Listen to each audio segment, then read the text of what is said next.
She'd like to open with a few words. Okay, just get my side.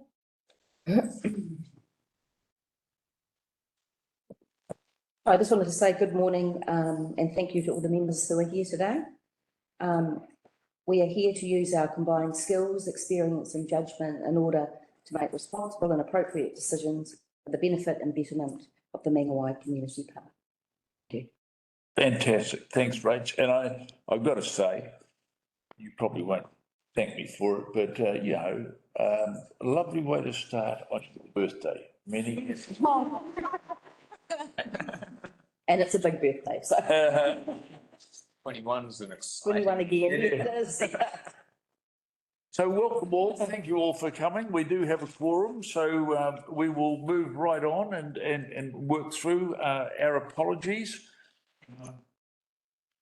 We have two apologies. We have Philip Johnson, who can't be with us, and Ron Manderson, who's ill. So I'll move that we acknowledge apologies. Do I have a second? Thanks, Marianne. So confirmation of the agenda. Sorry? Sorry, oh, you got it. Oh, yeah, that's right. I missed that vote. Yeah, we do. All those in favour, please say aye. Aye. Confirmation of the agenda. At the Mangawhai Community Park Governance Committee confirms the agenda for the meeting today in November 23. I need a move of Rachel. I'll second. All those in favour, please say aye. Aye. Conflict of interest. Elected members are reminded of the need to be vigilant to stand aside from decision making when a conflict arises between their role as councillor or any private or other external interests they might have. It is also considered best practice for those members on the executive team attending the meeting to also signal any conflicts of interest in an item before the council. Are there any conflicts to declare? Oh, thanks. Right, so we move to the minutes of the last meeting, 17th of July, which we will take as read. They're in the papers. I'll move that they're accepted. I'll second. Thank you, Marianne. Yes, that's cool. Marianne. Yes, was there. Seconded. All those in favour of that record? Aye. Thank you. Passed. Right. Now we will now move on to item 3 on the agenda, the Mangawhai Community Park Governance Operations and Project Team Update, November 2023, for which we'll welcome to the table, Jenny. Best of us. Yes, thank you. Yes, thank you. Good, everyone. So I take it that everybody has read the report from the Mangawhai Community Park Governance. Yep. Operations and Project Team. It's both myself and Lara who have written this. I will talk to, it'll be able to answer for you, and Lara is in the meeting. Is she in here? No, she's installing Webby. Oh, no, yes, she's Here she comes. Great. And there's particularly around the risks and the maintenance of the park, would be Lara will be speaking to those issues as well. That you've all read it. If you've got any questions that you'd like to ask me, go ahead. I think that, I mean, if you wouldn't mind just between the two of you, go through what you feel are the key points. And I mean, yes, we'll take it as read and work from there. I've got 2 or 3 queries for you, but we'll go from you first. I think the main one in terms of an update for you is around the stormwater remediation.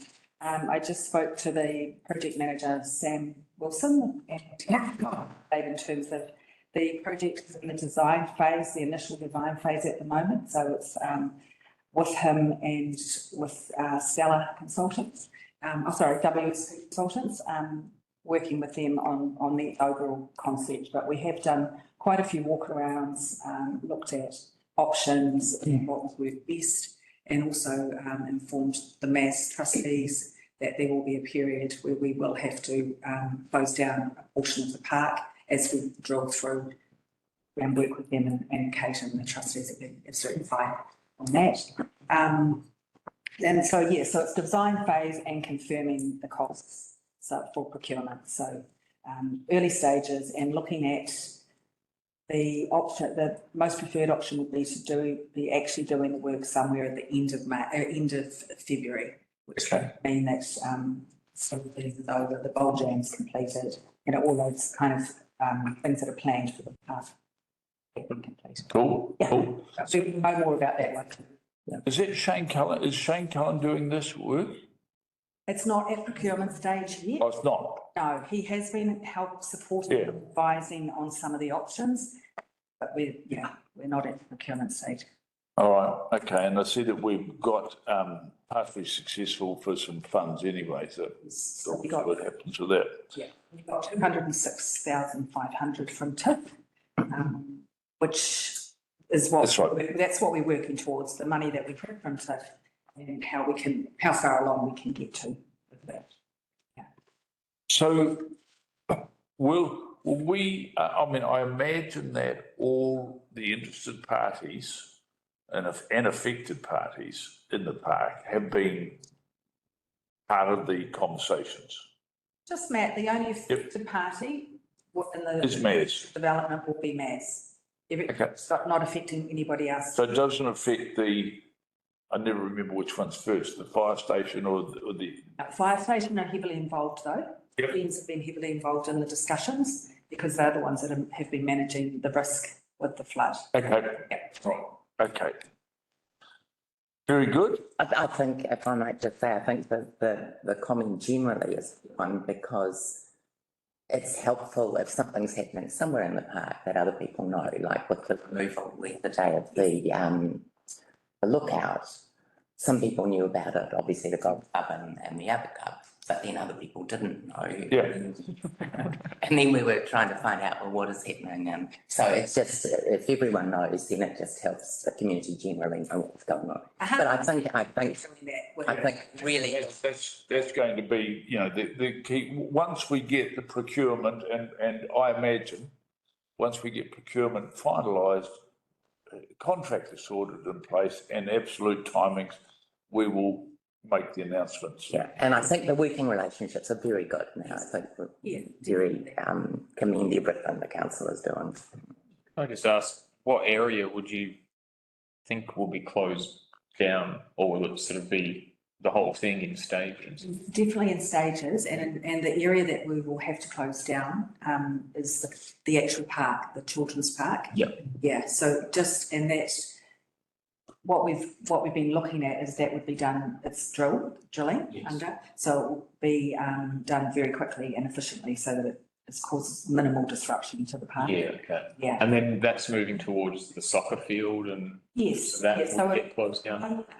We can do a walk around. I did do it with Kate, but it'll run kind of parallel with the Flying Fox. So behind that barbecue area, Yeah. so it won't compete on the Flying Fox area at all, but it'll just kind of be running that same line and then dropping down by the basketball court and then running it kind of through on the very edge of the shared path and the soccer field. So they won't they'll be a bit of construction, but not a major impact.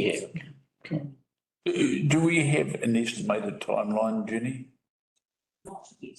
Not yet. Yeah. Okay. Yeah, Sam had hoped to have some of that in place for today. Yeah. It hasn't quite got to that stage. Okay. I mean, that'll be a key element of the communications that we have.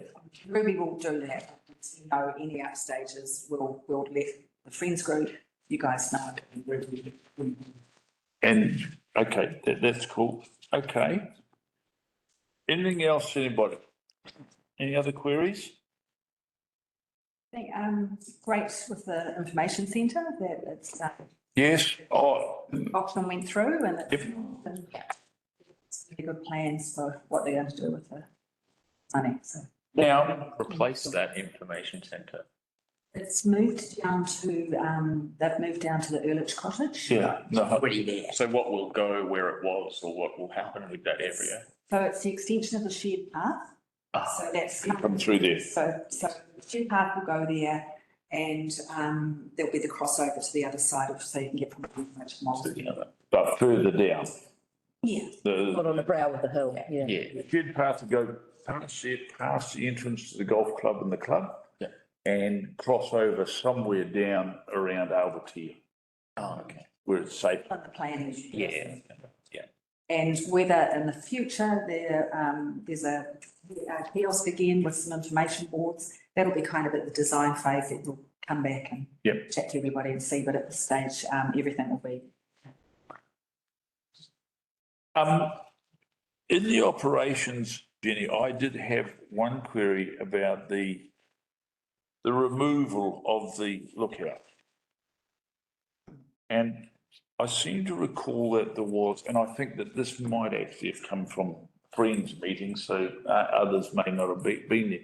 But there was some talk about the timber being used for, or by the Historic Village guys. Now, as I understand it, because I saw the contractor, as Lara's one, so there we were with, and I took with the photos of the huge crane and everything associated with that. So, Lara, where did he end up? Are those the Historic Village guys going to get the timber? No, they're not. So what we've done is we've actually just disposed of the tower. That was the quickest, easiest, and most cost-effective way for us to actually sort out the tower without it dragging on even longer. But also with it, to find a location that we could store the timber and have it dismantled properly, and then allow community into that space to collect, was also part of that, us working that space out, as well as the fact that the Historic Village already has a mountain of hoarded wood that we're trying to work through, that they, we don't need to be adding to that space. We're trying to work with them to actually reduce the amount of stuff they've got up against the boundary.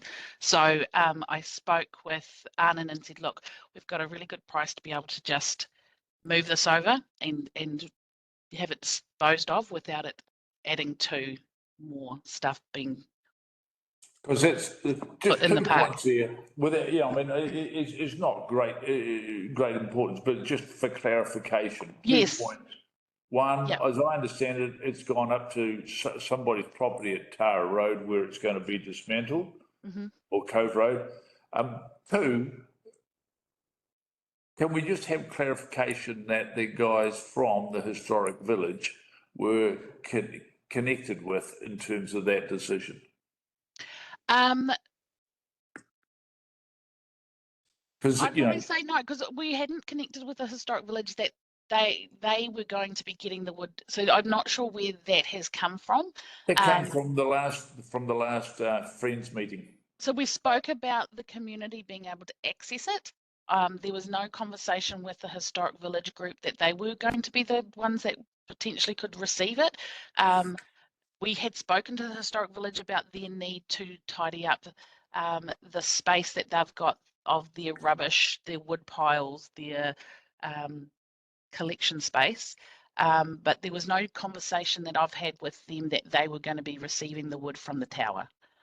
Oh, okay. All right. I understood that. We spoke about the community in general, that, we'd ultimately love to be able to use what we can of the wood.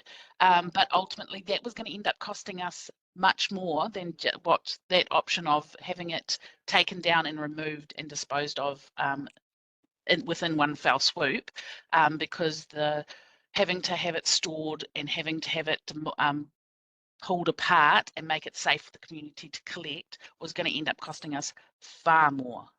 Was it? Okay. All right. So the actual cost was something like 24,000. 24,000. Well, the crane was about 15,000. Yeah. So the cost of actually having it demolished, demolished and removed, was the 24,000, and that was to have the whole thing sorted. It would have been far more than that had we got our contractors or like to come in and dismantle it bit by bit, remove everything so that we could then have the community safely collect it. Also, where we were able to store it would have been at the far back of potentially the Hakaru transfer station. So then there would have been all the health and safety of getting community come and collect. So it was becoming much bigger than it then was kind of practically and financially sort of viable. So we were just like, look, let's get this all sorted all in one fell swoop, and then we can work from there.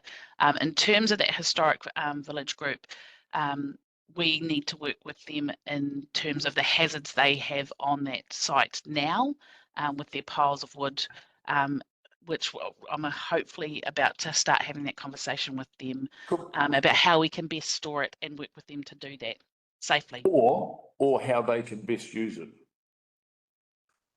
What they're currently, but there's big piles of just rubbish as well. And what I'm worried about is kids climbing up into it, falling into it. So that's what we just need to look at it in that space.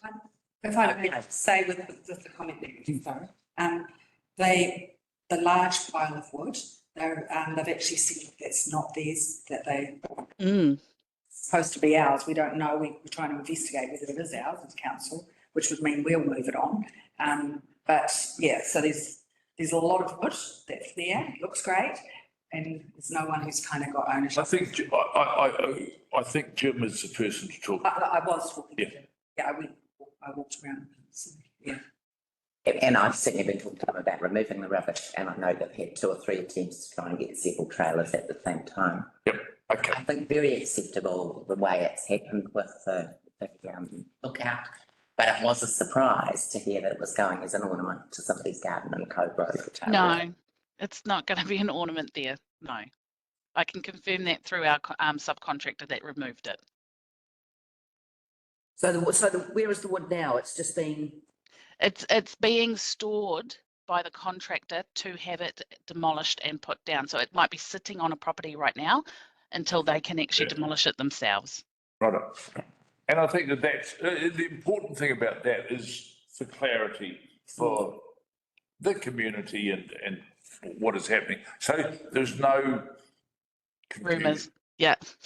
Okay. I understand. That is something I am working on to make sure, and Jenny and I spoke about this yesterday with the various friends group people and Alex and Martina from Paeroa Brenduan group about I need to improve my communication out to everybody. So me and Jenny are going to work together to make sure that we are putting that out on the proper Facebook post so that we eliminate the rumours that are going around and make sure. So I promise you I will be doing much better in that space going forward. Thank you, Lara. I mean, that's the key. So I've been dropping the ball there and I totally accept that. Yeah. Work together really closely. Key points at the end of the day. Yes, lessons learned. Yeah. Okay. So also, I just want to add in terms of operations and maintenance, if I may, is that Friday we have a crew of our contractors, Downer contractors, going through and walking the shared path to remove the weed build-up on the curtilage and give it a big tidy up. They are going to tackle pest plants within that sort of metre curtilage along the shed path just to provide a decent presentation coming into summer. We are working with volunteer group Paeroa Brenduan group. We will be doing a contract for service with them that will work with them tackling the asparagus grass and other areas, zone 10. If I can, do you mind if I share my screen to show you guys just a visual? And then that way, hopefully we can screen too, be a bit clearer. And this will be, is that, oh no, there, is that working now? Yep. Yep. Okay, awesome. So the contractors. Is that okay? Do you want to make it a bit larger? Is that working? yeah. Yep. Okay, so obviously this is the museum and then we've got the historic village here. So the crew are going to tidy up the shared path, a metre curtilage along here for now on Friday. And then, Oh, you still can't see it, so? Can't see that. oh, okay, no, that's right. I'll go bigger and bigger. Mouse. Yeah, you can. Okay, I can do the pointing if you like. Yeah, that's Okay, fine. yep. If I So get they curvy. are, yeah, metre curtilage along the shared path, just to tidy up the Right, presentation going into summer. And that's along the fire brigade. And focusing into the space that is the entrance point. So obviously at the historic village space, coming in off Molesworth Drive at where zone 10 and 9 kind of come in, and also up by the bowling club area, which is up here, is zone 3. So they'll work on that. We are, as I said, a contract for service with the Pairua Burunduan group. They will hold the contract for service, and then they will support the like Marianne and the Friends of groups to encourage as many volunteers as they can to come in and support the other areas that aren't under these zones. Because what we're going to do is these zones are going to be purely our contractors, because there's quite a lot of work that is required before it's reasonable for a volunteer to come in. Although zone 10 and the corner of zone 7, which were kind of more recently planted, they are going to be the first kickoff point for this group to start. The north, so that's, sorry, Lara, that's No, the you're right. Nautilus, Molesworth. Oh, yeah, opposite Northwest. Yeah. That's, Oh, just the gravel path goes through. yes, Yeah. yes, shared path goes through. So they identified that yesterday as a real quick fix. One thing they can do it really easily, and it's so freshly planted. They can do that straight away. So just on that, Don't need to vote on. Lara, We just. Rachel, is that? no, we still. So, sorry, I can't tell if people are talking to me or not. It's kind of got a bit funny. Sorry, so Right. Councillor Williams has a question. Oh, sorry, yes. Thank you. I just see here it's got volunteer groups will be engaged to hit zone 12. So that doesn't mean the public So- volunteering. Yeah, so that was originally what the group had originally said they wanted to do to get a big hit in there. But further conversation, they've recognised that that space is one, way too overgrown and too large and too dangerous for them to be in as volunteers. So we're going to have our contractors do the bulk of the work, bulk of the clearance, targeting, the wild ginger, the wattle, all of that stuff. And then it might be an area where the group come in and do the routine maintenance, rather than a contractor doing the routine maintenance. So what the decision from yesterday's meeting is the volunteers are not going to hit any of these zones. We will just have our contractors do the big clearance work first before it comes under routine maintenance of either the contractor, or if it's a suitable space for a volunteer group, which we will just keep in conversation with them in. Yeah. So what the volunteers will hit is these areas sort of above zone 4. Yeah. Where they've sprayed for asparagus, and what they're going to do is just methodically go in and just clear all the asparagus that hasn't been hit by the spray, and that they can just easily remove by hand, and we will work with them in that space. And so we're just going to do a year-long contract for service where we support them with a bit of funding to help towards any of the materials that they have, and anything that they kind of need in that space. Okay, great, thank you. Sounds good. Very good. Very good. Yeah, spot on. Awesome. They knew what they were doing. Daniel, Daniel's got a question. Sorry, is this a part of the, I think there was like 85,000 that was designated per week? This is a part of that. Yep. Yeah, that's the budget and that's the budget that we've managed to secure this year. Yeah. Only for maintenance. Yes, yeah. Thank you, Lara. I do have one quick question. Again, on the comms front, given that there will be quite some work going on down there, that clearing, I just think again, it'd be worthwhile just letting the community know that that is going to be happening. We'll put in Yes, that. agree. Fantastic. Brilliant. Okay. Any further questions? All right. Well, we'll thank you, Lara and Jenny. We can sit down on that. Or I should have done this earlier. So I'll call for a mover for the. Can I just add just one extra little bit, just so that everybody's got a real clear understanding? So in terms of the clearance work, which is going to tackle the, the pampas and all that sort of stuff, that is, I just want everyone's expectations to understand the whole park's not getting hit at once. We're going to just go in, say, for example, zone 1. That's going to require a bit of extra support because it is a registered wetland, or a bit of care in how we actually maintain that. We are working with NRC because they've got some awesome sort of tips and tricks around it, but it will be, it won't be all done at once. This is going to sort of have to be a rolling thing just because we don't have the amount of resource to hit the whole park at once. Cool. That is understood. And to say it's excellent to have zones and be able to communicate about what's happening where. And I think that's really wonderful progress, really good, very good. Thank you. No, very good.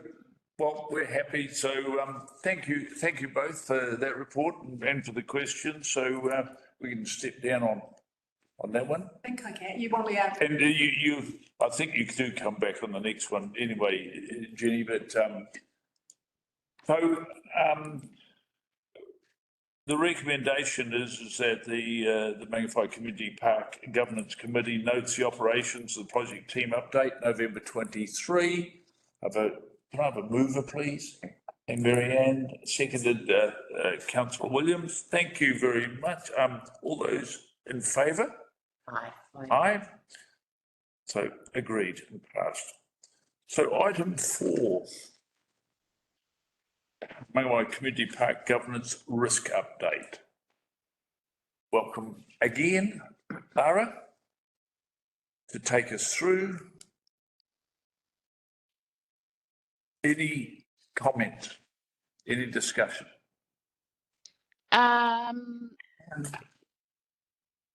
So through the chair, I'm going to take that it has been read. Yep. Is there any kind of questions that you want specifically answered or any concerns?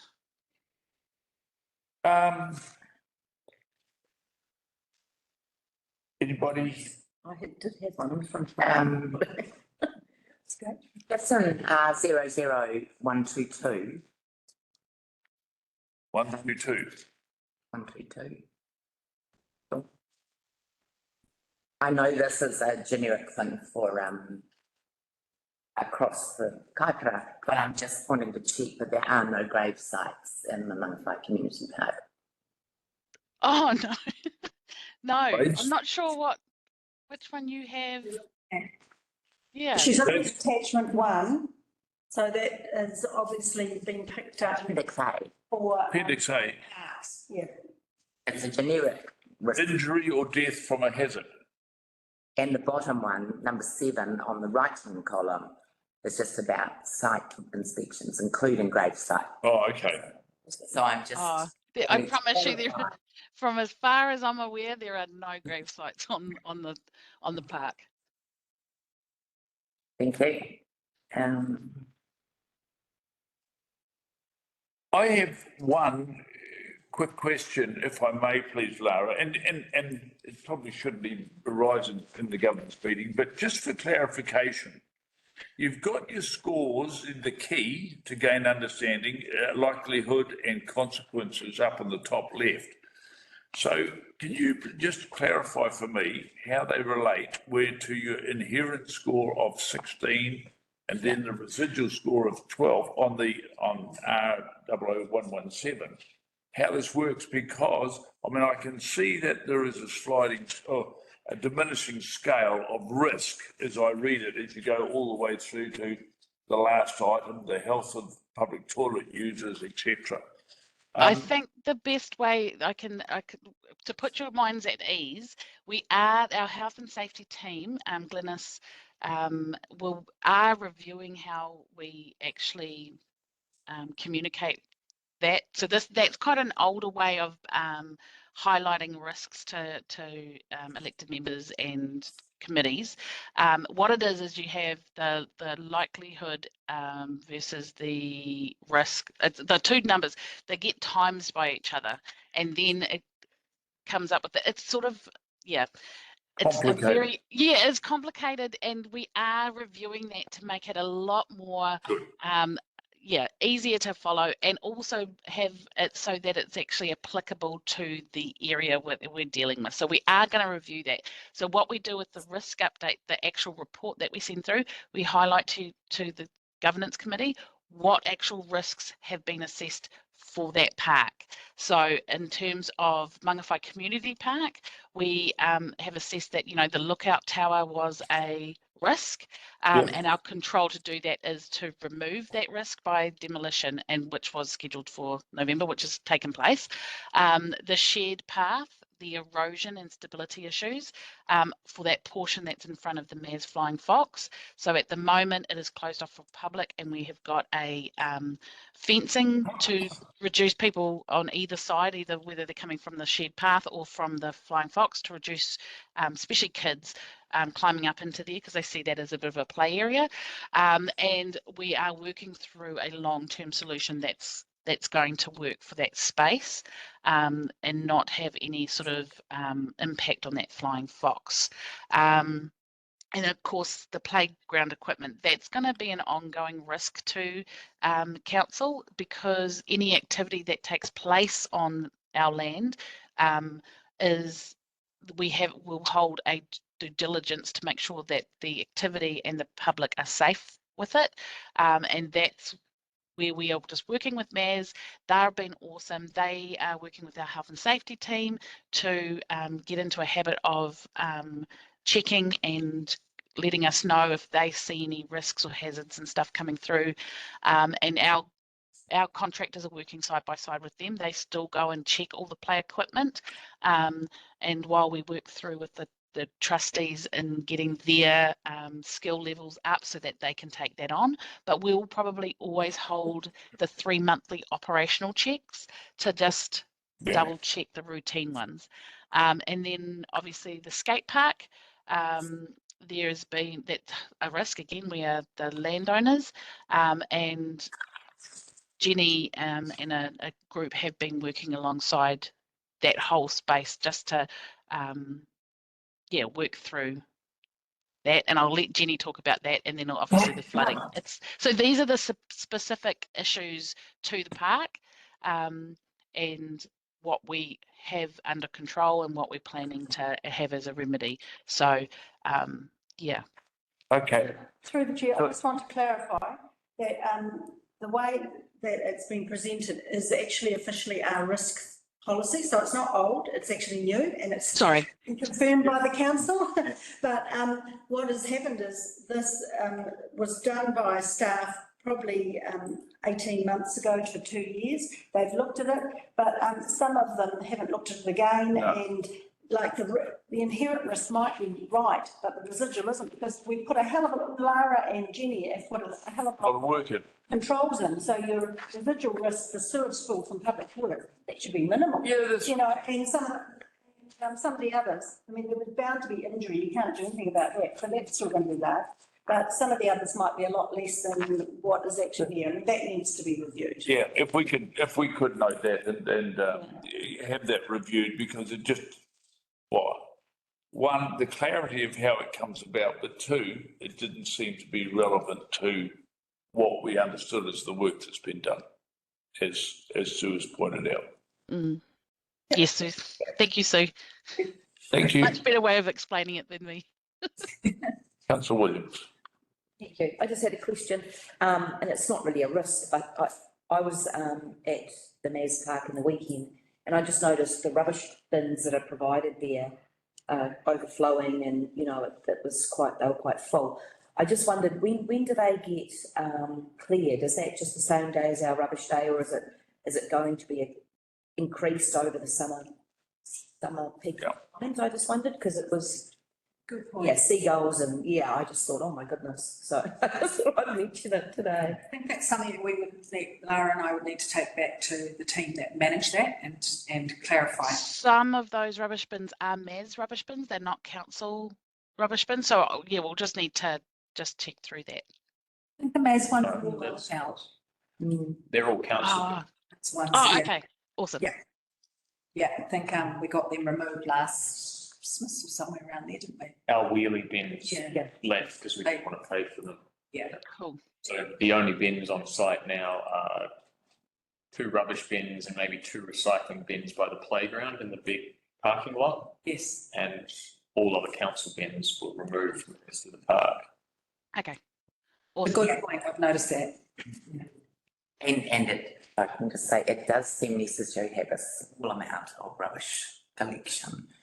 Plus encouragement for people to take their rubbish away. Yeah. Do have signage being printed currently, I think thanks to council, which will encourage people to take their rubbish with them. But it is an ongoing issue. I know in the past I reported a big bin in the skate park that it got broken, so there was a sharp bit of metal. So I told council that it was kind of a hazard to people skating past, and the solution was to take the bin away and not replace it. The rubbish problem in the skate park, because that entire end of the park doesn't have any rubbish receptacles. Yeah, so it'd be nice to get that one. Yes, at least. yeah, I think that, yeah, we'll take it away as a review of what's there. Yeah. And work with the team. Yeah. Be the best option. I think they're empty daily, the bins. I'm Daily. sure the one at the playground, daily. You could be wrong, but I have a suspicion. Yeah, and obviously because it was the weekend, there was higher, usage of the park probably when I saw it. But the other thing I wanted to mention was that obviously there's lots of different types of bins. Might be pertinent to have something that's a bit more enclosed with a smaller lid, just so things aren't falling out. And 'cause I think it was a bin and then it's got the open bit. Just not for now, but I mean, just to keep in mind that just to contain it maybe a little bit better over the summer period, because yeah. But it's heartening to hear that you think that they're emptied daily. Daniel was just saying. I think, maybe that's just in the peak season, but I seem to remember that they're empty daily. But I could be. It's all part of presentation. Yeah, so I just wanted to raise, because I'd seen it and I thought, just. And health and safety. Yes, Yeah. totally. Okay, now Jenny was just going to update us on the skate park. So it's probably, I'm wondering whether you want me to update it through the chair, or Daniel, would you like to speak to Luke? I'm happy to do that. So we met with contracts. We met with contracts. November, I think it was, yeah. And a decision has basically been arrived at between contracts and MAS, I suppose, with the help of KDC, that the bowl will be removed, levelled and started again. With the stipulation that there will be, so contracts will do the rebuild, so they're not going to walk, but there will have to be a third party to oversee the work that they're doing and sign each stage off so that MAS is happy with each stage before the next one is started and we end up with a big list of things again that we can't go back on. So right now contracts are trying to seek a third party to overlook the job and somebody that MAS agrees to and trusts as well, which I think will be an interesting endeavour. So we'll see. Our suggestion was Jason Parks, who has made the coping for this new bowl and built the original 2 bowls that are there and is arguably the best in the business, if not pretty close. Contracts are pretty adamant they didn't want it to be Jason Parks. I'm not sure why, but I spoke to Jason yesterday and he's keen. So if they struggle to find somebody, then I guess we just keep pushing for him. Yeah. Through the chair, they have also agreed, Contracts. contracts have agreed that they will pick up the cost of the work. Good. There's no further cost to MAS at all. And I did say to them that we would be coming to this meeting and I will be reporting that to the governance committee, so they're really clear that you're going to be aware that that's what their commitment is. It's been committed. So do we, given the history of what has happened here with contracts, do we need to have a concern? You know, they're going to pick up the costs. Are they going to be shortcut? You know, how do we mitigate against potential of shortcuts? Or, you know, keep an audit on standard of work. We talked about that, so it'll be a new contract with a new methodology that'll be signed off by the third party, the specialist, and it'll be monitored really closely. MAS putting, they have an identified project manager that will lead it, and we'll work with them and provide oversight in terms of the health and safety and monitoring. So there's a team of KDC within the project team that will keep monitoring on a weekly basis with MAS and make sure that we're all across the board. Yeah. Oh, that's good. That's important. Obviously be down there for the whole build, so.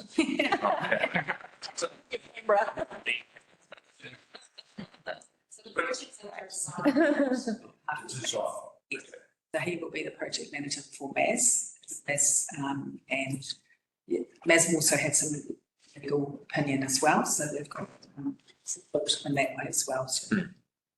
And we've obviously got learnings out of what hasn't happened properly to watch out for. Okay. So Jen, do you want to talk about the timing for the committee, when this is start and finish? We're waiting on that. The aim of MAS had been that they really wanted something to be started or finished actually by the bulging. Definitely not going to happen, and it will be early next year. But, we're waiting for contracts to give us an actual start date. Okay. The third party person needs to be identified. Yeah, it should be said, I think, that the initial estimate for that bulbs build, all going well to specification, was 4 to 6 weeks, I believe. So although it's unlikely it'll be done by bulging, if they pull up their socks and identify a third party really quick, we get a contract written, they could start it in mid-January and it could be ready by bulging. So the onus sort of sits on them as well of how eager they are to meet that deadline. Well, there's going to be in the hands of, I guess, in Maddie's and Simon's and your hands to move that through as well as we can. And all the best. Thanks. Yeah. The important thing, I think, too, through the chair, is that we haven't communicated this to the public. So we're working really closely with MAS and working really great together, but we haven't made this a wider issue. We've kind of, so I think that's something that Need to. comes out, but we won't we're not going to throw everybody under the bus. Oh, no, yeah. We work together with a positive solution. Yeah. That bulb gets knocked in. Yes. Once the bulb's demolished, I think that's going to be the next big challenge. Yes. Yeah. Is with so we'll do stage by stage in terms of how we work it. Yeah. Again, you know, I think we've had good conversation about communications and the importance of that, you know, already today. So if we manage that properly, because there'll be that consternation when it comes up to being demolished. Yes. No doubt. Okay. Thank you. Any other questions? I just have one brief comment. It's not relevant to the minutes, but I presume in R00148, reference to right-hand column, community, and I imagine it's a typo, community run. I presume it should be its case. Great. Yeah. Where is this? It's on the. So someone's got it from council can change it. Oh, okay. All right. Thank you. Righto, Jenny, you may sit down, although you may say that because you're going to come back up here quickly. Anyway, I've put myself under the bus. I've mucked up here, so I should have called for a mover earlier on. So I called for a movement to accept the to note the Mangawhai Community Park governance risk update. Have a move. Thank you, Councillor Williams. Seconder. Thank you, Daniel. Now, we've had our questions and all that. We do have the process of the movers right of response. Oh, okay. Any, No, really, just to say that it's good to hear that there's such a good collaboration between, you know, KDC and the contracts and MAS. And I think that'll be really important to move this project along and get it to the result that we want. So just thank everyone in that sense. Yeah. and then the seconder, you have opportunity to make a statement. I think it would be worth noting that previous councils years ago made the life of the MAS committee very difficult, and having Lara and Jenny in the recent years has been amazing for us. So thank you. That's it. Thank you. Good. All right. So I'll repeat the recommendation. The recommendation being that we note the Mangawhai Community Park governance risk update, November 2023. All those in favour say aye. Aye. Pass. Thank you. So item number 5, Mangawhai Community Park branding and signage concepts. We'll review and have Jenny present this for us. Can I have a mover, please? I'll read this. Seconder, Mary Ann, thank you. Kia ora, Dean.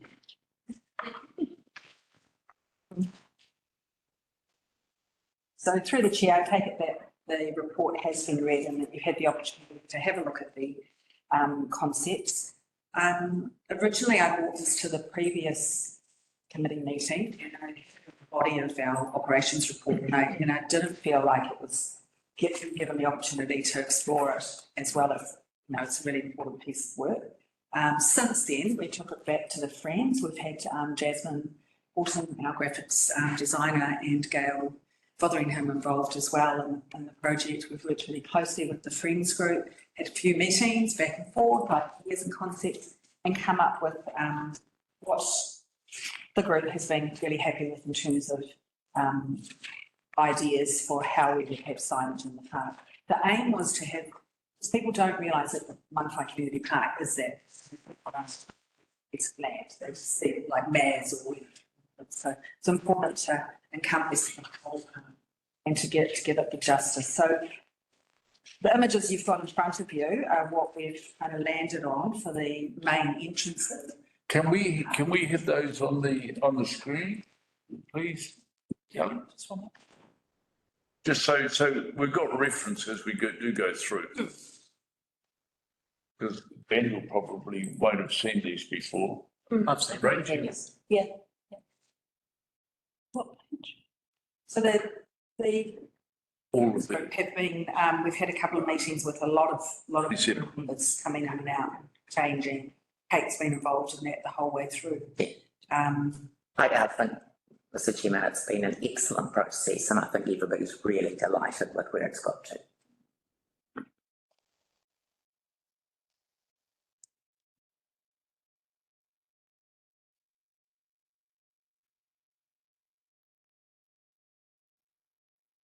Right, good.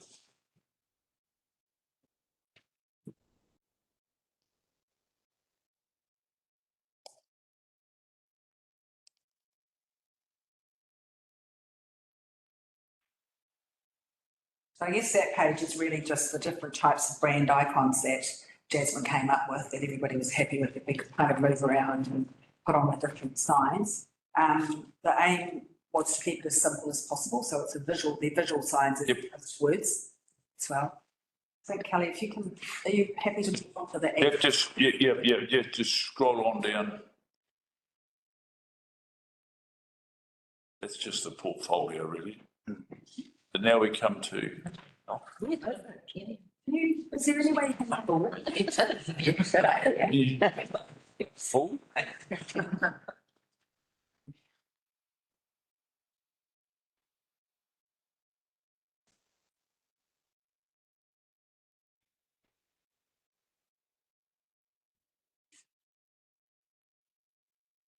So this is historic village area. And these are the images that we've, that the group settled on, to be able to show what's in that village. And we included the movie, the camera there on the left for the movies. Yeah. So it's not just about the historic village, it's more about that entrance. So at that historic village entrance, that's what people will say, oh, this is what's here, this is what's in this part of the precinct. Yeah, and it's got the maritime and Yeah. and the walkway, you know, Yeah. Setting it up in the future for. You know, the deer cliffs. And the wavy line represents the sort of pathways coming through. There's a KDC sign off. Isn't it, Sue's just asking, is it a KDC yes. sign off at the bottom of it, isn't it? It's the branding, Yes. We'll have a the little, branding It'll have- for KDC, so that the other parks might be like this? yes, the aim is, with the style guide and through Jasmine and what we've been working at, and with Lara might want to say, is to try and get consistency across Yeah. the district and how it works. This is first opportunity here, and we're also working, this is part of the whole wayfinding project, hence we've got why Gail's been involved, so keeping it in the same principles of wayfinding and how we work, you know, with the whole of the community. So, but minimising the amount that's on these signs, so it'll just be a small little KDC logo, as opposed to, at one stage we thought about, oh, you know, dogs on leash and all these other little piles that we have. We put them on and then we went, oh, this looks crazy. There's so much going on here. We really want this to be the entrance to the park, not a list of rules. Yeah, and that leads on, I did have a question about this proposed signage, and it's got the Kypra logo. And I was just thinking along the lines of, and it probably isn't right for this sign, but just having a number or something if there was, you know, if you could contact somebody if you saw something, or I don't know if it would be the 0800 number, or how you could contact the parks team, or who it would actually go to if people had. Lara's one, she might have an answer. Lara, Yeah, I just wondered if. we'll take your response. Thanks, Lara.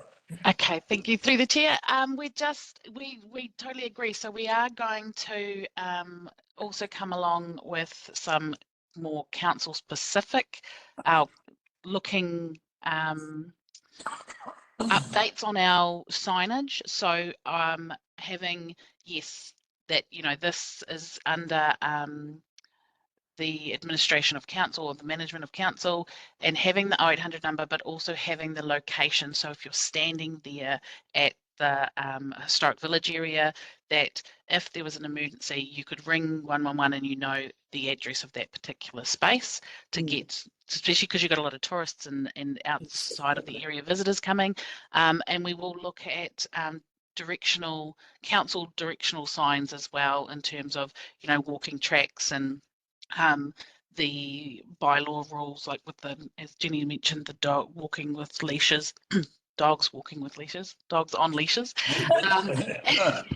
But we will be working with Gail in terms of having those done so that you can clearly see that this is a council sign, but also in terms of the way that all the work they've done in wayfinding. So they've got certain style of signs that they want done, but still keeping that council thing so that they know that when they come onto this park, this is under the umbrella of Kaipara District Council for the maintenance and whatnot. So yes, 100% we're going to be doing that. Awesome, thank you. Yes, Daniel, you've got a question. Yeah, I've had a concern about these signs since I first heard about them, which I raised at a couple of MAS meetings, and I think Kate was going to pass it on to Friends of Parks. The signs look great, but my concern is that essentially there is no entity of Mangawhai Community Park that people can call, donate to, volunteer for. Those entities are MAS and the Pioneer Village and the museum.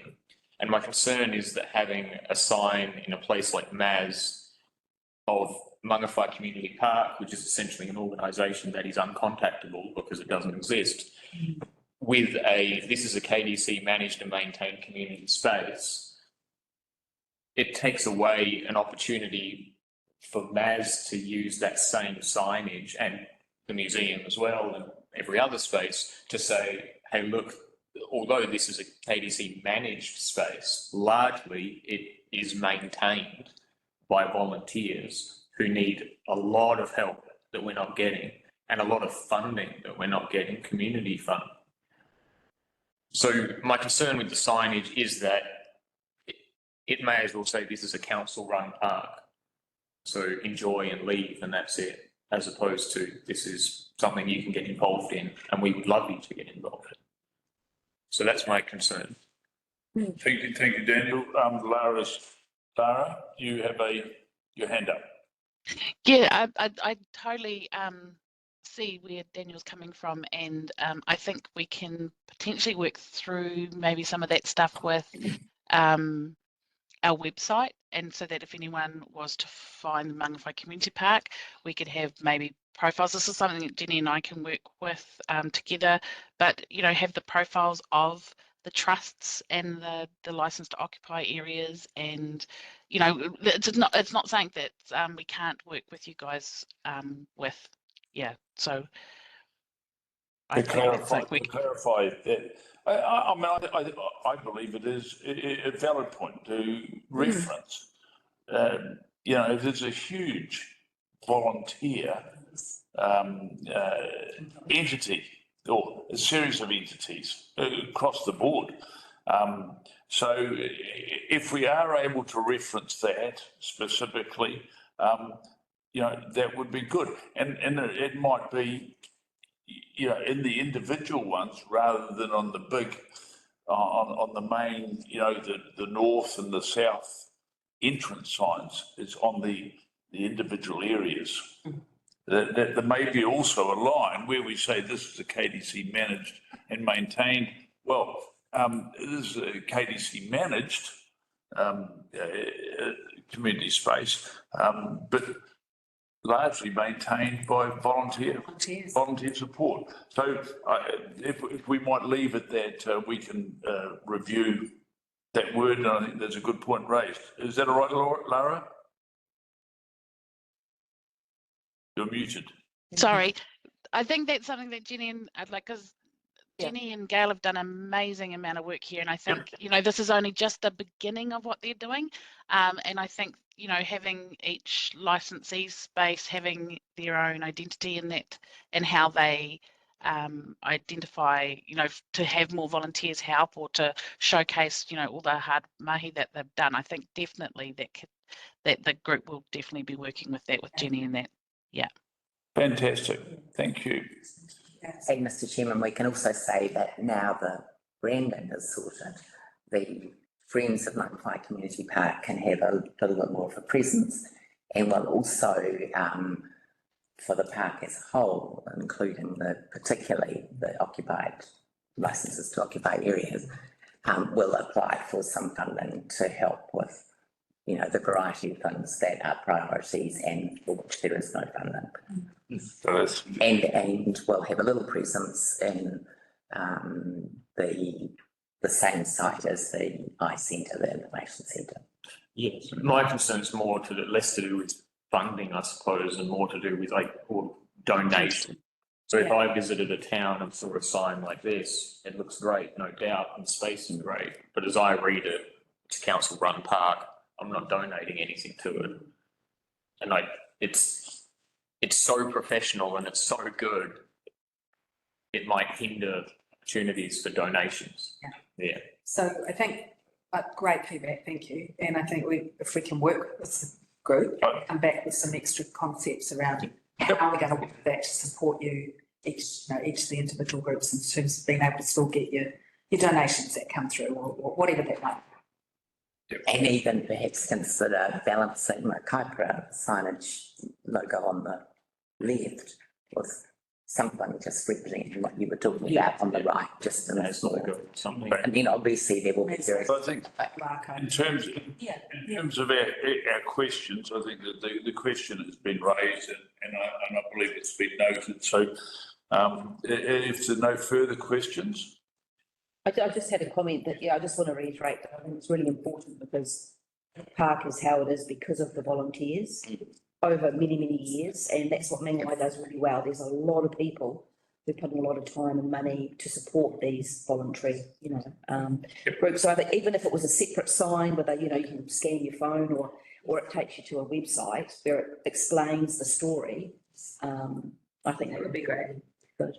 I think, and that's what we're moving to. That's part- QR codes is definitely the way to go now for people as well. And just through the chair, just want to say that this whole project has been driven by the Friends. And so we've just come in with the support and the kind of being able to use an in-house graphic designer and Gail's expertise around wayfinding, but it's hugely the Friends that have put this together, and we've just been there working away and trying to make it work. But I do think that's a really valid that we've omitted to think about. So thanks, Tina. Sorry, there's one other point that might be worth making. Question? More of a comment to do with this, I guess, but there is the big billboard on the side of Molesworth Drive, like the main entrance of Maz, not the cafe entrance, toilet entrance. There's a new billboard going up on that this weekend, I believe, which does pertain more to Maz specifically and donation details and that kind of thing. So keep your eyes on that. So there are other things here. And that's perfect with the busy season coming. We want Yes, people to, good time. see that signage. And I guess that raises the issue that we've also been working with the council of trying to get less clutter. So to have clear signage and more consistency and not lots of little signs that. And I think I'll come back to that in the statement. So I think there's no more questions. Thank you, Jenny and Lara. I mean, it's great to have got this far, with this. In terms of the movers' statement, we have it's my honour. I really have just said it. It's fantastic that we've got this far. We are starting to have a cohesive visual of what the park is about and build on that understanding of what the park is about. And there are a number of dimensions to that. So it's great, and I think that it's interesting, isn't it, that we have been through many meetings about some of these things, but still points arise. So we've got the lens of the community looking at this for the best possible outlook, and we can only encourage Lara and Jenny to take on board the comments even that have been raised today. So Mary Ann, you have seconded statement. Anything to just really to say that we congratulate what Jasmine and Jenny and Lara have done, and that the Friends of Mangawhai Community Park are delighted at the progress we've got and really looking forward now to getting this implemented. Okay, so any other members wish to speak? I just, I would just like to say, I didn't say before, I really like the colours that have been used in the signs. It's earthy, it's natural. I think, the graphic team have done a really good job. And it's really exciting to get some of this happening and just working together, I think has really been really positive. So thank you. Other questions? Fantastic. Well, my right of reply again, just can't wait to see it all in place. And, let's not rush it, get it right, and be very, very, even more proud of the park that we have. So I repeat the recommendation here that we have is that the Mangawhai Community Park Governance Committee approves signage at the Mangawhai Community Park entrances. All those in favour? The branding design. Yeah, Branding. the branding and design. Oh, sorry, I've missed that part. For the branding and design. Yep. So, all those in favour? Aye. Carried. So item number 6. Mangawhai Community Park Master Plan, recommending adoption. I call for a mover for this. Mary Ann, I'll second.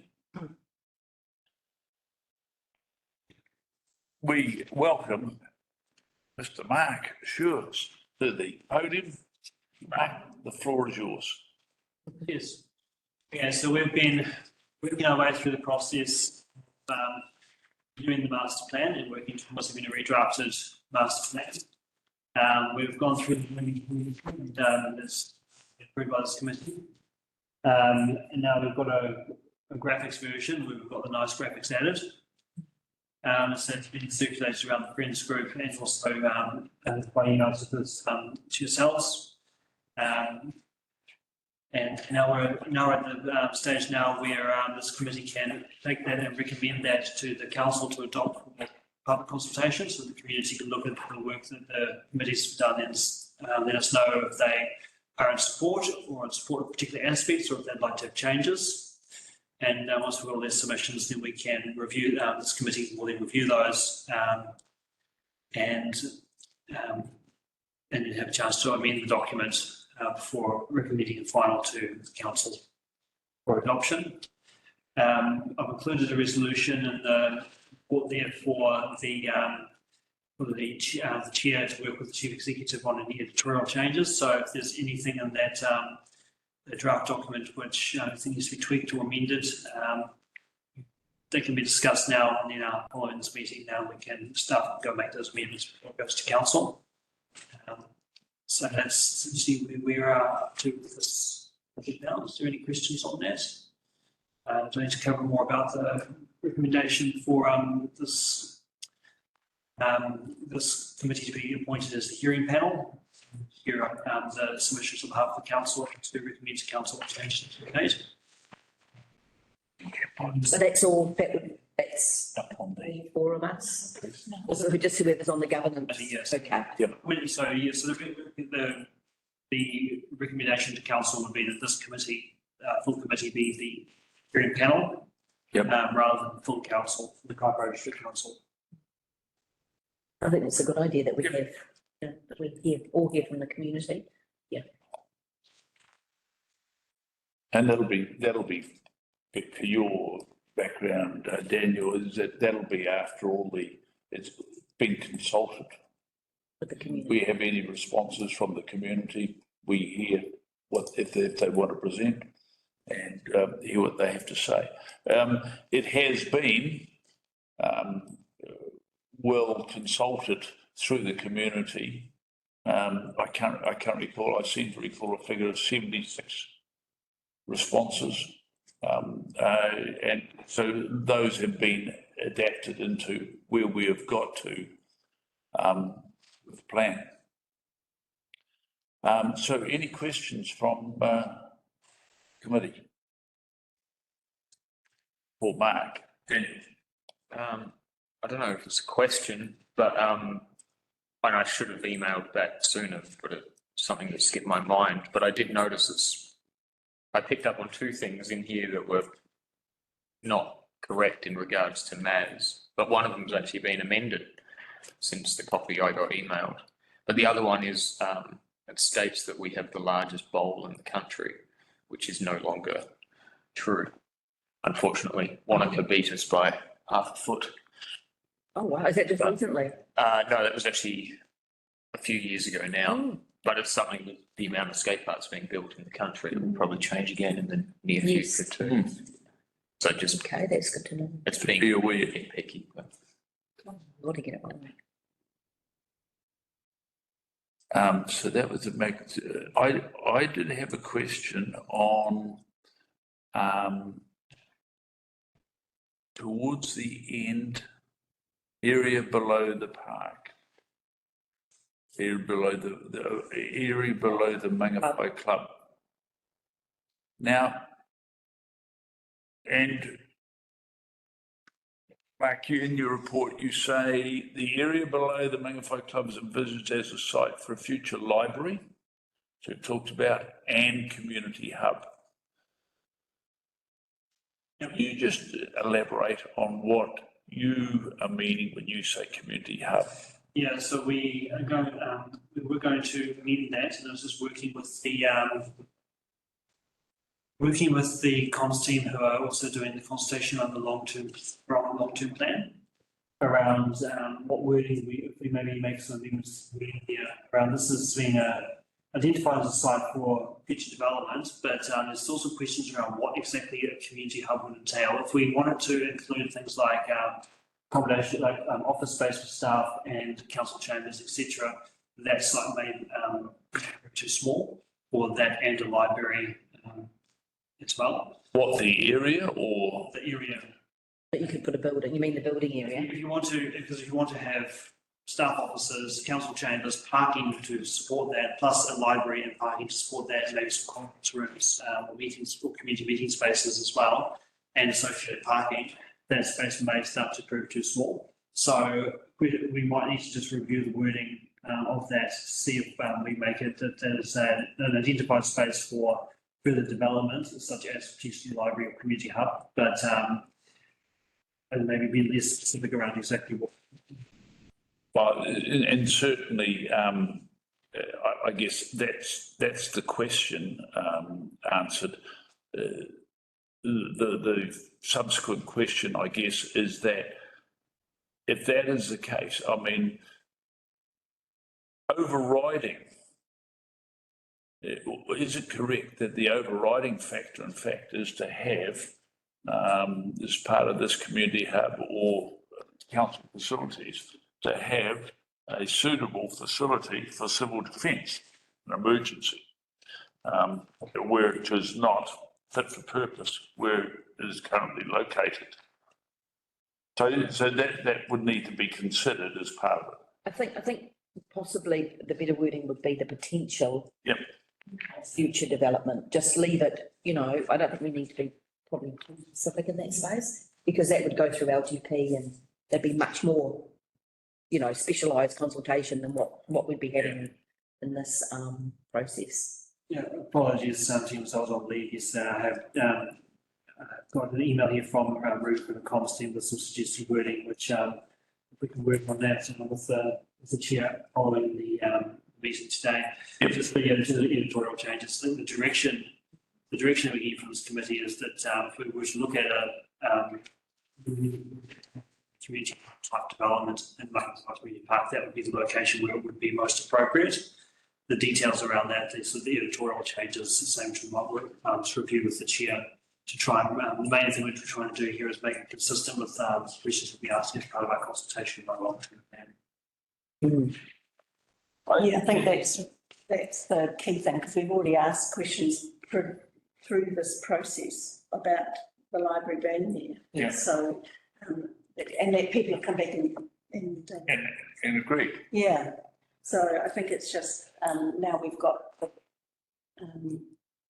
some monies put in there, additional monies that's been put on top of this, and we've also got better off monies to design the library. And it's whether we have to look at a different spot for the civic officers.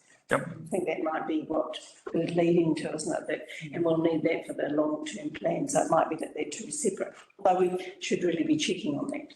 Yeah. Yep. I think that's what we need to. I think, yeah, whatever we do, we have to be really clear and not, Absolutely. you know, not make people think in a certain way. I mean, Right. yeah, it's just, That's why I wonder whether one of the words that's got that is missing there,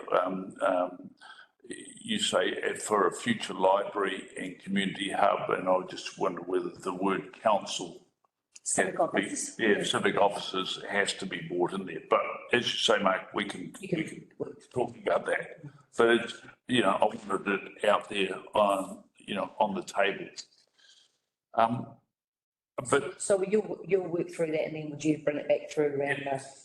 So rather than bringing it back, so the intention more is in order to try and meet reporting deadlines, because we want to go to the 13th of December council meeting to get the decision to put it out there for public consultation.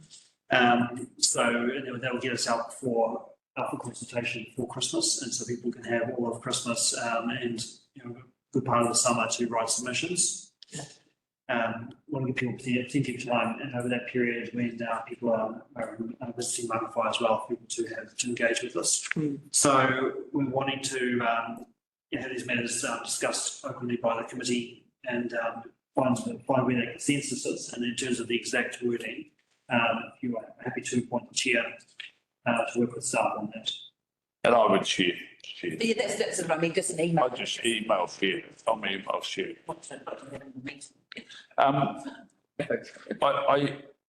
Anybody else with a question?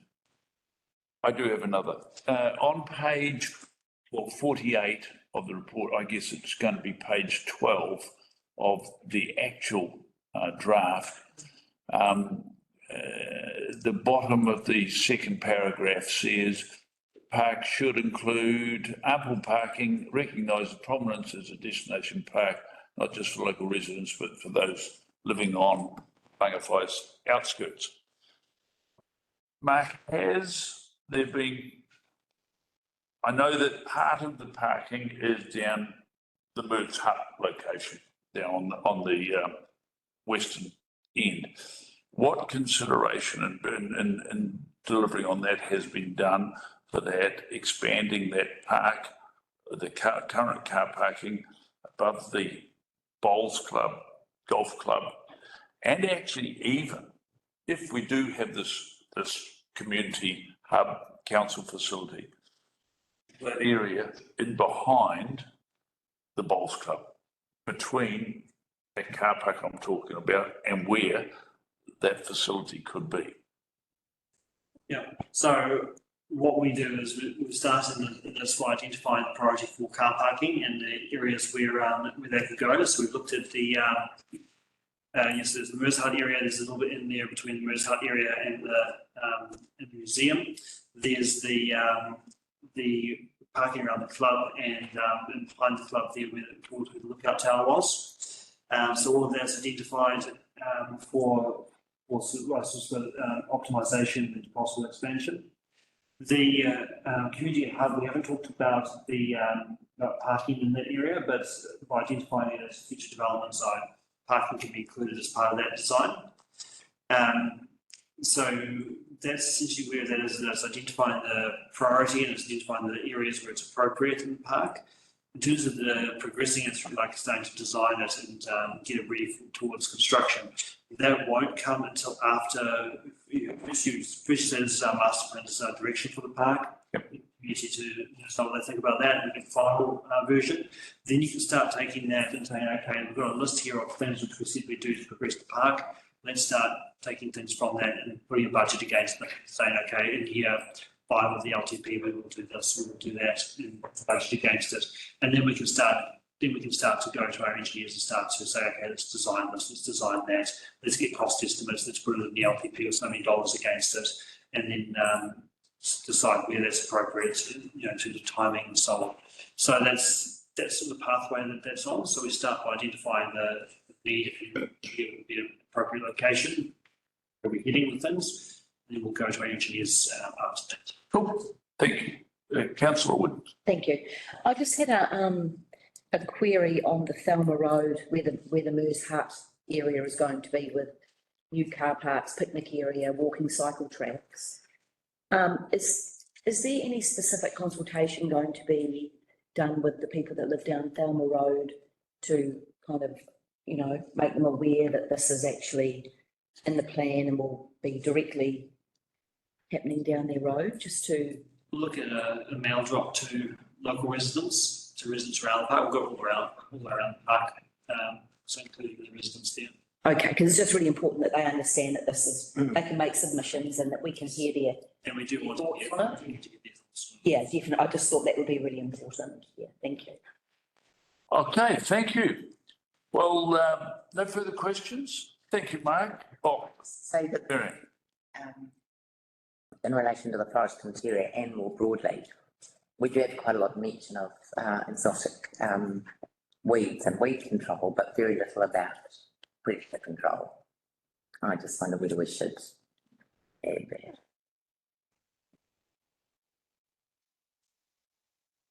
It's another point to And,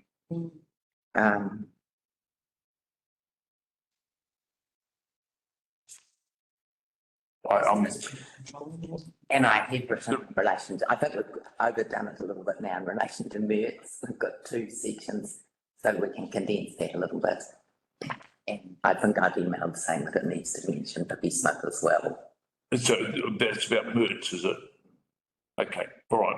Well, we'll take that into account when we, Daniel. Sorry, I just had one other question. In regards to there's a section in there about the cafe, possibly its current setup being removed and a more permanent suitable structure being put in. Are there any ideas or? And no conceptual, nothing conceptual, but I think the need that was, or what was seemed to be coming from first round of consultation that we did was that people like the cafe and they like being able to, sit down and have a cup of coffee and watch the kids play. It's a feature of the park that people seem to enjoy and would like to see expanded and made a bit more permanent. And I suppose they seem to value that aspect of the park and want to see that be approved or continued. Sorry. Sounds like, yeah, that would be something that would be discussed with us, with you with your licence. Yeah. Because it's quite a current licence document. It's, that it's the space that it is in that very defined area. Yeah. It's fine. So any changes would be a whole process of. I imagine that. So you start by, you're sort of starting by saying, the same which we value and we'd be happy to see expand, right? That's what you do with the master plan. Then that group could come and say, well, we would like to expand and we'd like to expand in this way. And then that's when you start coming back to the committee with, the process which Jenny's referring to, right, with the license document. So it's similar to the car parking, right? You start by saying, we would like more car parking, we'd like it in these areas, and then you come back and say, okay, let's say, well, what would it actually look like in terms of layout? What would that cost? Who's going to be funding that, et cetera, et cetera. You start to work through it, but you're starting with this master plan of saying, well, what is it that we value? What do we need? What do we want? Where would it be appropriate? That's as far as the master plan goes. And just maybe a question more directed to you, Jenny, is I feel like if we're putting this out and sort of not promising, but indicating to the community that this is in the plans, what are the chances that MAS's LTO can be edited to expand the cafe? I don't believe that it's possible. No. That's had an extended cafe. Yeah. Probably a good point that's been brought up on that statement. Are we giving false hope in that relation? We've already got a cafe at the museum. We've got a cafe at the club.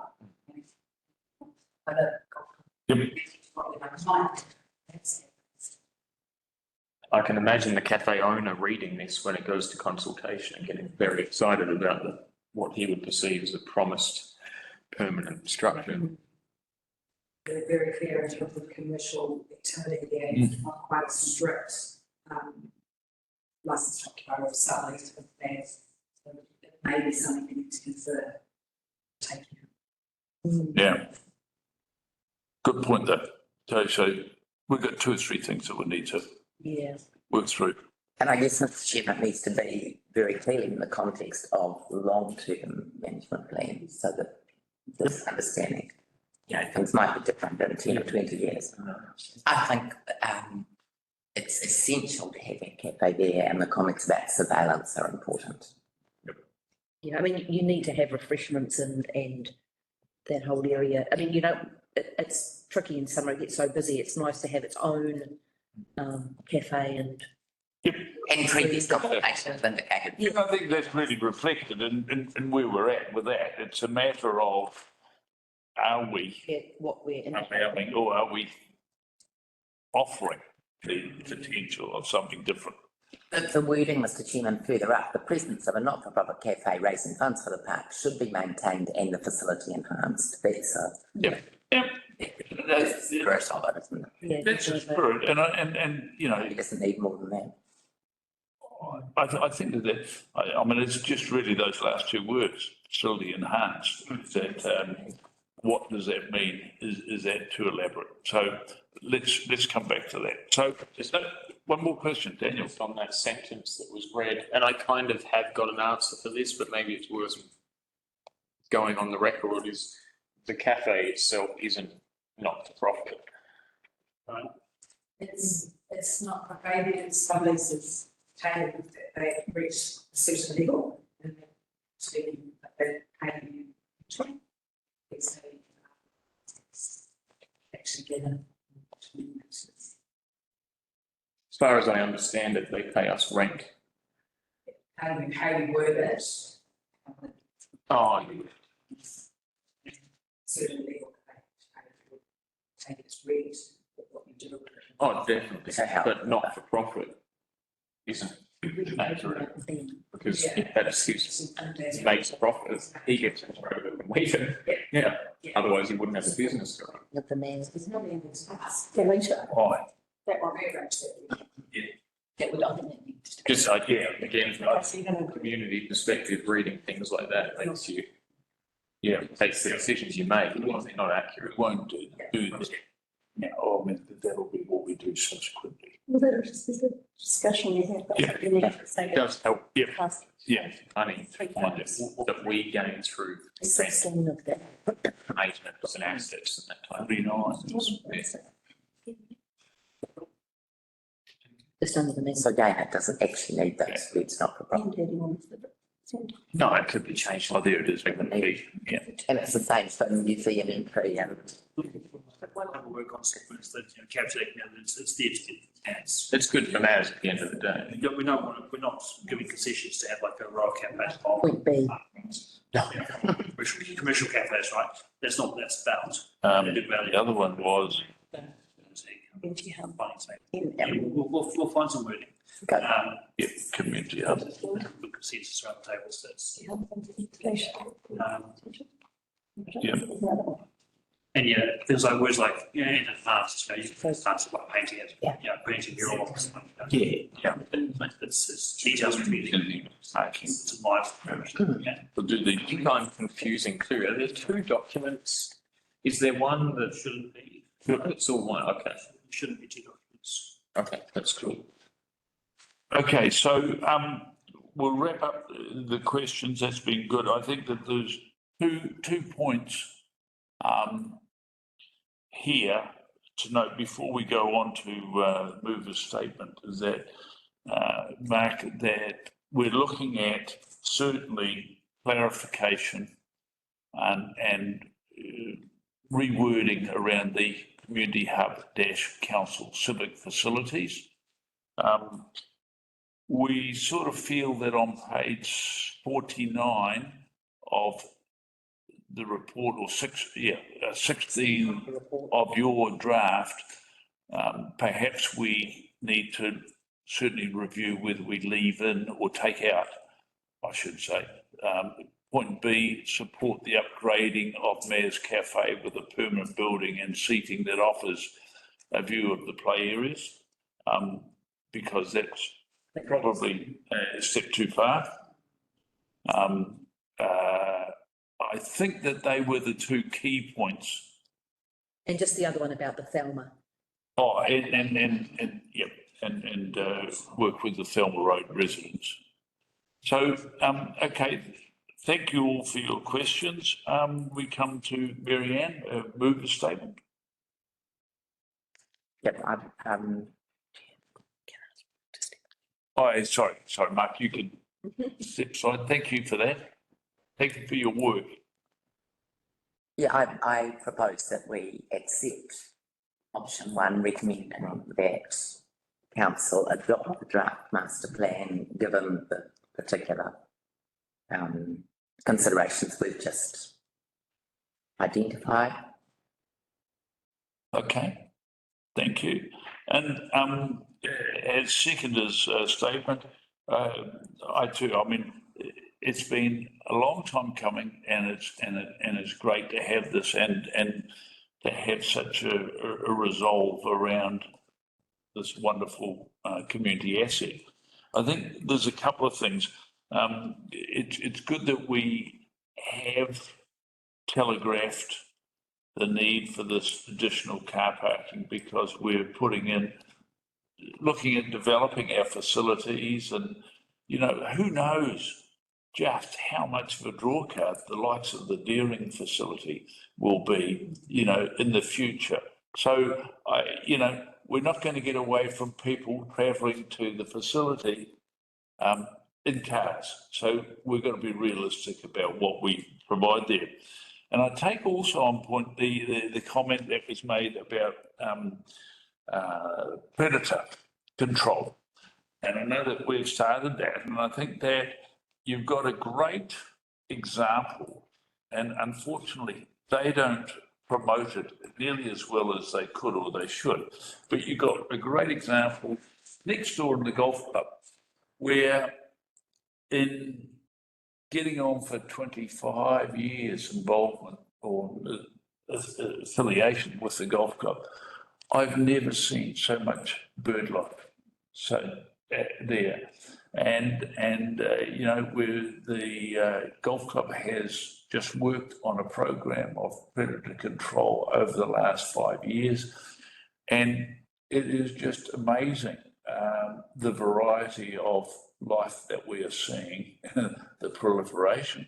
But that's all to do with the predators that they're taking out. So, you know, it will be an important thing because it's part of a program all the way from the Brindewans right to the Shorebirds Trust. So, you know, a really comprehensive predator control program in the park.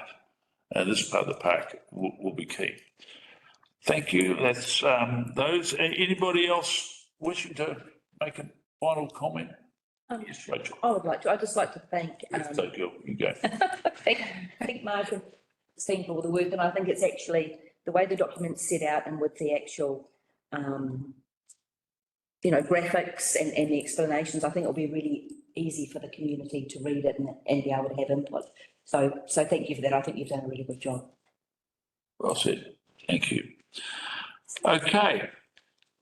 Marianne, you have a right to reply. Do you wish to say any more? Well, just to reiterate what Rachel's just said, that every organisation involved in the Friends of Mangawhai Community Park has been very much involved in the development of the document and now feels relatively equally represented in it because that was one of the earlier issues.